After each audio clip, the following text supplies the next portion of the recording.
پاکستان میں work life balance کا کوئی کانسیپٹ ہی نہیں ہے۔ جب آرگنائزیشن کے فائدے کی بات آتی ہے تو امپلائیز کو 6 دن کام کرنے کے لیے بلایا جاتا ہے، لیکن جب امپلائیز کے فیور کی کوئی بات ہو اس پر کان بھی نہیں دھرے جاتے۔ ہمارے نئے وزیر اعظم شہباز شریف صاحب نے بھی یہی کیا۔ حکومت میں آتے ہی انہوں نے 6 ورکنگ ڈیز کا اعلان کر دیا اور رمضان ٹائمنگ بھی 10 کی بجائے 8 بجے سے کر دی۔ اس کے ساتھ انہوں نے یہ بھی اعلان کیا تھا کہ جو سرکاری ملازمین جن کی تنخواہ 1 لاکھ سے کم ہے ان کو 10% انکریمنٹ دیا جائے گا، لیکن پھر ان کو احساس ہوا کہ خزانے میں تو اتنے پیسے ہیں ہی نہیں، تو انہوں نے اس ڈیسیژن پر یو ٹرن لے لیا، لیکن 6 ورکنگ ڈیز کا ڈیسیژن اسی طرح برقرار رہا۔ آج اسٹیٹ بینک آف پاکستان کے ملازمین نے کراچی میں احتجاج کیا اور وہ یہ ڈیمانڈ کرتے رہے کہ بینک ملازمین پہلے ہی بہت زیادہ کام کرتے ہیں اور ان کی تنخواہ اس کے مقابلے میں بہت کم ہے۔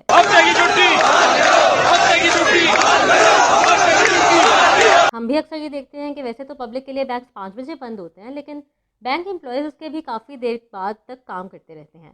اسی طرح فیڈرل گورنمنٹ کے ملازمین نے بھی احتجاج کی کال دے رکھی ہے۔ ہمارے ورکاہولک پرائم منسٹر نے یہ حکم تو بہت جلدی دے دیا، لیکن انہوں نے یہ ریئلائز نہیں کیا کہ لوگ کس طرح افیکٹ ہوں گے۔ نہ ہی انہوں نے یہ سوچا کہ سرکاری نوکری میں بہت سے لوگ اپنے گھر سے دور پوسٹ ہوئے ہوتے ہیں اور وہ ویکینڈز پر اپنی فیملی سے ملنے جاتے ہیں، اور اسلام آباد میں تو ویسے ہی آدھے سے زیادہ آبادی دوسرے شہروں سے آئی ہوئی ہے۔ اب اگر ایک چھٹی ہوگی تو لوگ ایک دن میں کیسے آئیں گے، جائیں گے اور اپنی فیملی کے ساتھ ٹائم اسپینڈ کریں گے؟ لہٰذا اس سے ملازمین میں فٹیگ اور فرسٹریشن زیادہ بڑھے گی۔ ویسے بھی ہمارا ورک کلچر اتنا کنڈیوسو نہیں ہے، نہ ہی کوئی employee friendly H R policies ہوتی ہیں۔ ایون ہماری سرکاری نوکریوں میں بھی سیلریز مارکیٹ کمپیٹیٹیو نہیں ہوتی۔ بہت سارے لوگ صرف اس لیے اپنی نوکریوں میں پھنسے ہوئے ہیں کیونکہ پیسے کمانا ان کی مجبوری ہے اور وہ اپنی فیملی کو سپورٹ کرنے کے لیے مجبور ہوتے ہیں۔ ویسے بھی آفس میں 8 یا 9 گھنٹے پورے دینے کا مطلب یہ نہیں ہے کہ لوگ مسلسل کام کرتے رہتے ہیں۔ ایک نارمل انسان کی پروڈکٹیوٹی کا دورانیہ صرف 4 سے 5 گھنٹے کا ہی ہوتا ہے، باقی ٹائم وہ صرف چھٹی ہونے کا انتظار کر رہا ہوتا ہے۔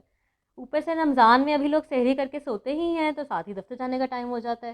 اب اتنی نیند میں کام کیسے کیا جائے گا؟ دنیا اب ہائبرڈ ماڈل کی طرف جا رہی ہے۔ کووڈ کے دوران جو لاک ڈاؤنز ہوئے اس میں بھی ہم نے دیکھا کہ organisations work from home model اپنا سکتی ہیں، اور اس سے لوگ کافی خوش بھی ہوئے کیونکہ وہ زیادہ ٹائم اپنی فیملی کے ساتھ اسپینڈ کر سکتے تھے۔ اسپیشلی جو پیرنٹس ہیں جن کے بچے چھوٹے ہیں، وہ ڈے کیئرس میں چھوڑنے کے بجائے ان کے ساتھ زیادہ ٹائم اسپینڈ کر سکتے ہیں اور اپنے اسکیجول کے مطابق وہ ڈیلیور کر سکتے ہیں۔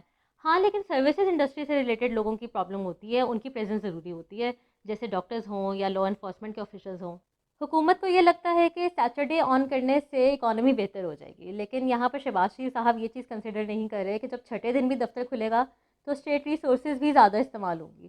اب گرمی ہے تو دفتر میں اے سی بھی چلتے ہیں، ویسے بھی تمام یوٹیلیٹیز ایڈ ہو جاتی ہیں۔ پھر اس میں کلائمیٹ کا بھی ایلیمنٹ ہے کہ ہفتے کے چھٹے دن بھی جب لوگ کمیوٹ کریں گے تو گاڑیوں کا دھواں انوائرمنٹ پولوشن میں بھی اضافہ کرے گا۔ دوسری طرف ملازمین کی بھی فیول کاسٹ بڑھ جاتی ہے اور روزہ نہ ہو تو لنچ کا بھی خرچہ ہوتا ہے۔ سو بیسیکلی ہم کام اس لیے کرتے ہیں تاکہ ہمارے پاس اتنے پیسے ہوں کہ ہم کام پر جا سکیں۔ دنیا کی بہت سی ہائی انکم کنٹریز نے ورکنگ آورز ریڈیوس کر دیے ہیں، جن میں جرمنی، ڈنمارک، UK، ناروے اور نیدرلینڈ شامل ہیں۔ اس کے علاوہ Belgium, Iceland, Scotland, Sweden, Spain اور ان کے علاوہ جرمنی اور جاپان میں کئی کمپنیز ایسی ہیں جہاں پہ 4 ورکنگ ڈیز ہوتے ہیں۔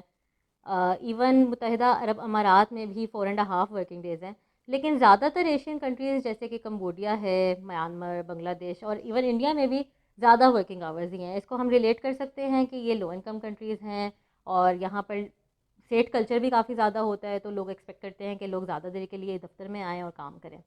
لیکن ضرورت اس بات کی ہے کہ امپلائیز کی پروڈکٹیوٹی پر کام کیا جائے۔ اب ڈیجیٹل سولوشنز اپنائے جائیں تاکہ لوگ ریموٹلی کام کر سکیں اور اپنی فلیکسیبلٹی کے حساب سے ڈیلیور کریں۔ اگر امپلائیز خوش ہوں گے تو ہی وہ اچھا کام کر سکیں گے۔ لہٰذا حکومت کو چاہیے کہ وہ اپنے اس ڈیسیژن کو ریکنسیڈر کرے اور کام کی کوالٹی بہتر بنانے پر فوکس کرے، نہ کہ کام کی ڈیوریشن بڑھانے پر۔ آپ کا اس بارے میں کیا خیال ہے؟ مجھے کامنٹس میں بتائیے، اور اگر آپ کو یہ ویڈیو اچھی لگی ہے تو لائک اور شیئر کیجیے۔